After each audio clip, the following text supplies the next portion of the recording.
ദ്രാവകാവസ്ഥയിലുള്ള ഒരു പദാർത്ഥത്തെ തണുപ്പിച്ച് അതിന്റെ ബോയിലിംഗ് പോയിന്റിന് താഴേക്ക് കൊണ്ടുവരികയാണെങ്കിൽ അത് ഖര അവസ്ഥയിലുള്ള ഒരു വസ്തുവായി മാറുന്നു. എന്നാൽ എല്ലാ പദാർത്ഥങ്ങളിലും ഇത് സാധ്യമാണോ? സാധ്യമല്ല എന്നാണ് നമുക്ക് പറയാൻ കഴിയുക. അങ്ങനെ സാധ്യമാകാത്ത ഒരു പദാർത്ഥമുണ്ട്. അതാണ് ലിക്വിഡ് സ്റ്റേറ്റിലുള്ള ഹീലിയം അല്ലെങ്കിൽ ലിക്വിഡ് ഹീലിയം. ലിക്വിഡ് ഹീലിയത്തിന്റെ ബോയിലിംഗ് പോയിന്റ് വളരെയധികം കുറവാണ്. -452 ഫാരൻഹീറ്റ് അല്ലെങ്കിൽ -233.33 സെൽഷ്യസ് ആണ്. ഒരു പദാർത്ഥത്തെ അത്രയധികം കുറഞ്ഞ താപനിലയിലേക്ക് കൊണ്ടുവരിക എന്ന് പറയുന്നത് വളരെയധികം ദുഷ്കരമായ ഒരു പ്രവൃത്തിയാണ്. നമുക്കറിയാം, പ്രപഞ്ചത്തിലെ ഏറ്റവും സാധ്യമായ ഏറ്റവും കുറഞ്ഞ താപനില എന്ന് പറയുന്നത് -273.15 ഡിഗ്രി സെൽഷ്യസ് ആണ്.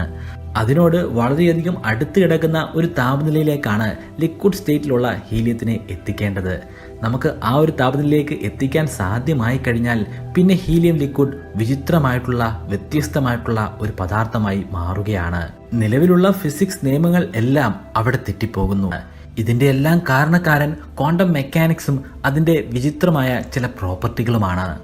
ക്ലാസിക്കൽ ഫിസിക്സ് നിയമങ്ങൾ പറയുന്നത് ഒരു വസ്തുവിനെ അതിന്റെ അബ്സല്യൂട്ട് സീറോ ടെമ്പറേച്ചറിലേക്ക്, അതായത് ഏറ്റവും കുറഞ്ഞ താപനിലയിലേക്ക് കൊണ്ടുപോകുമ്പോൾ അതിലടങ്ങിയിരിക്കുന്ന ഊർജ്ജമെല്ലാം ഇല്ലാതെയാകും എന്നാണ്. എന്നാൽ ക്വാണ്ടം മെക്കാനിക്സ് പറയുന്നത് അപ്രകാരമല്ല. അതിന്റെ ഏറ്റവും കുറഞ്ഞ താപനിലയിലേക്ക് നമ്മൾ കൊണ്ടുപോയാൽ പോലും അതിൽ വളരെ ചെറിയ അളവിലുള്ള ഊർജ്ജം അടങ്ങിയിട്ടുണ്ടാകുമെന്നാണ്. ഈ ഊർജ്ജമാണ് ഹീലിയത്തിനെ വ്യത്യസ്തമാക്കുന്നത്. ഈ ചെറിയ ഊർജം മാത്രം മതിയാകും സോളിഡ് സ്റ്റേറ്റിലേക്ക് എത്തിച്ചേരുന്ന ഹീലിയത്തിനെ ലിക്വിഡ് സ്റ്റേറ്റിലേക്ക് മാറ്റാൻ. എന്നാൽ കുറച്ചു കൊണ്ടുവരുന്ന താപനില ലിക്വിഡ് സ്റ്റേറ്റിനെ സോളിഡ് സ്റ്റേറ്റിലേക്ക് മാറ്റുന്നു. അങ്ങോട്ടും ഇങ്ങോട്ടും മാറിക്കൊണ്ടിരിക്കുന്നതിനാൽ ഇതിന്റെ ഇടയിലുള്ള ഒരു സ്റ്റേറ്റിലായിട്ടാണ് ഹീലിയം കാണപ്പെടുന്നത്. ഫ്രിക്ഷൻ അല്ലെങ്കിൽ ടെർബുലൻസ്, അതുമല്ലെങ്കിൽ ഘർഷണം, ഇതില്ലാത്ത ഒരു ഫ്ലൂയിഡിനെ കുറിച്ച് അല്ലെങ്കിൽ ഒരു ദ്രാവകത്തെക്കുറിച്ച് നമുക്ക് ചിന്തിക്കാൻ പോലും സാധിക്കുകയില്ല. എന്നാൽ ഇതില്ലാത്ത ഒരു ഫ്ലൂയിഡ് ഉണ്ട് എന്നതാണ് സത്യം. ഇങ്ങനെയുള്ള ഈ ഹീലിയത്തെ നമുക്ക് അപ്രകാരമുള്ള ഒരു ഫ്ലൂയിഡായിട്ട് അല്ലെങ്കിൽ ഒരു സൂപ്പർ ഫ്ലൂയിഡായിട്ട് വിശേഷിപ്പിക്കാൻ സാധിക്കും. ദ്രാവകാവസ്ഥയിലുള്ള ഏതൊരു പദാർത്ഥത്തിനെയും നമ്മളൊരു കപ്പിലാക്കി ഒരു സ്പൂൺ ഉപയോഗിച്ചോ അല്ലെങ്കിൽ മറ്റേതെങ്കിലും ഒരു വസ്തു ഉപയോഗിച്ചിട്ടോ കറക്കുകയാണെന്ന് എടുക്കാം. അങ്ങനെയാണെങ്കിൽ അതിന്റെ ഉള്ളിലുള്ള ആ ലിക്വിഡ് കറങ്ങിക്കൊണ്ടിരിക്കുന്നതാണ്. എന്നാൽ ഏകദേശം ഒരു 10 മിനിറ്റോളം കഴിയുമ്പോൾ അത് നിശ്ചലമായി മാറുകയും ചെയ്യുന്നു.